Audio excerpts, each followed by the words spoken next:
বাংলাদেশে আজকে যে ঘটনাটা হচ্ছে বা ফেসবুক ইনস্টাগ্রাম খুলতে মাত্র ওই বাংলাদেশের যে ছেলেটাকে জ্যান্ত মেরে পুরানো হলো কিনা, তার বাবা মা কি বলছে তাদের মুখ থেকে আগে তো। আচ্ছা, আপনি আপনার যে ঘটনাটা যখন শুনলেন, আপনার ছেলে মারা যাবে কয়টা থেকে শুনলেন?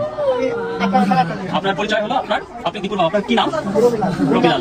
আচ্ছা, রবিলাল চন্দ্র, আপনি মারা গেল আপনার দিকে শুনলেন, আর তার যে সমস্যা শুনলেন 7টার দিকে। এই 1 ঘন্টার মধ্যে এই ঘটনাগুলো ঘটে গেছে। আচ্ছা, তো এই যে পুরো বিষয়টা, এই আনার পরে ওই যে মারা যাওয়ার পরে ওখান থেকে লাশ কে নিয়ে আসছিল? আপনি গেছিলেন। আপনার নাম কি? আমার নীলকণ্ঠ দাস। আপনি কি হন তার? আমি জানা। আচ্ছা, যখন এই যে পোড়া ছিল আপনারা সামনে ছিলেন, ওখানে বসে যে আগুন দিচ্ছিল, গাছে চলে ওগুলো কেউ ওগুলো আপনারা ভিডিওতে দেখছেন?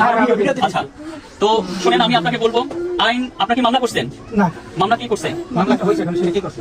মামলাটা আপনার ওরা পুলিশ বাদী তো আছে, আপনার পরিবারের পক্ষ থেকে অবশ্যই আপনাদের পরিবারের পক্ষ থেকেও মামলা করতে হবে এখানে। আপনারা, কারণ আপনারা যদি মামলা করেন, ভয়ের কিছু নেই। আপনাদের পাশে পুরো বাংলাদেশে শুধু সনাতন ধর্মাবলম্বী না, বাংলাদেশের মানে যাদের মধ্যে শুভ বুদ্ধি আছে, সকল মানুষ আছে। আপনার ভয় পাওয়ার কিছু নাই। এবং আপনাদের আমরা এটুকু আপনাদের কথা দিতে পারি যে আপনাদের এই পরিবারের বা এই যে এর যে বাচ্চা, ছোট্ট একটা বাচ্চা, কয় বছর বয়সে? 1.5 বছরের বাচ্চা। এই 1.5 বছরের বাচ্চার অন্তত ড্রাইভার আমরা নেবো, যে এর পড়াশোনা থেকে সমস্ত কিছু খরচ আমরা বহন করবো। আপনারা চিন্তা করবেন, এইটুকু আপনাদের বলবো। আপনার ছেলেকে তো আমরা ফেরত নিয়ে আসতে পারবো না, বুঝছেন? কত কাঁদছে তোমরা তো ভিডিওর মাধ্যমে তো দেখলেই ভাই, ঠিক আছে কিনা?